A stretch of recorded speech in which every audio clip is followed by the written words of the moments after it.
மேற்கு மண்டலத்துக்காரன் சொல்லிக்கக்கூடிய எதிர்க்கட்சி தலைவர் திரு பழனிசாமி இந்த மண்டலத்துக்கு இது போன்ற செயல்களை செஞ்சாரா அப்படின்னு நான் கேட்க விரும்புறேன். இல்ல, அவர் செஞ்சதெல்லாம் என்ன?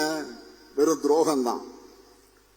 பச்சை துண்டை போட்டுக்கொண்டு தமிழ்நாட்டு விவசாயிகளுக்கு பழனிசாமி அவர்கள் பச்சை துரோகம் செய்தார்னு நான் சொன்னதும் அவருக்கு கோபம் பொத்துக்கிட்டு வந்துச்சு.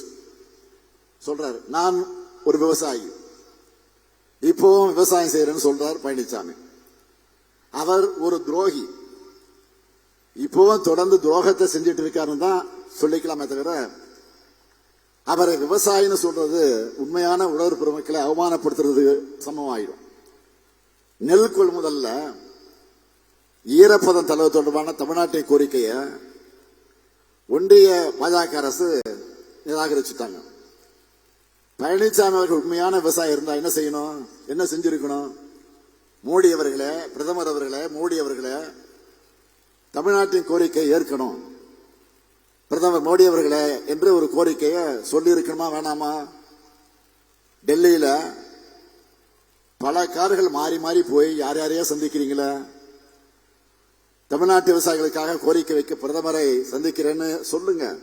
நீங்க சொன்னா போதும். தமிழ்நாடு அரசு சார்பில் நானே உங்களுக்கு காருக்கு ஏற்பாடு செஞ்சு அது வேர்க்காத அளவுக்கு நல்லபடியா அந்த காரை ஏற்பாடு செஞ்சு அனுப்பி வைக்கிறேன். பழனிசாமி அவர்கள் இந்த மேற்கு மண்டலத்துக்கு இழைச்ச பச்சை துரோக பட்டியல latest addition Kovai metro rail, அது பெரிய துரோகம். சென்னையை போல கோவை மதுரையின் வருங்காலத்துடைய வளர்ச்சிக்கும் மெட்ரோ ரயில் தேவைன்னு நாம கோரிக்கை வச்சோம். ஆனா ஒன்றிய பாஜக அரசு அதையும் நிராகரிச்சிருக்கு. 2011 மக்கள் தொகையை கணக்கில் வச்சு நிராகரிச்சிருக்காங்க.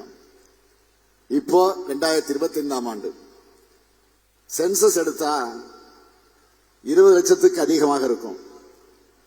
இன்னும் சொன்னா இந்த திட்டத்துக்கு நிதி ஒதுக்கி திட்டத்தை நிறைவேற்றி முடிக்கும் போது 2035 ஆண்டு ஆகியிருக்கும். வட மாநிலத்தில் 20 லட்சத்துக்கும் குறைவான மக்கள் தொகை கொண்ட நகரங்கள் எல்லாம் மெட்ரோ திட்டத்துக்கு ஒப்புதல் கொடுத்திருக்கிறார்கள். தமிழ்நாடு மட்டும் கம்பி கட்டுற கதையெல்லாம் சொல்றாங்க. பாஜகவுக்கு வாக்களித்த தமிழ்நாடு எதை கேட்டாலும் தரக்கூடாது என்ற முடிவோடு இருக்கு பாஜக.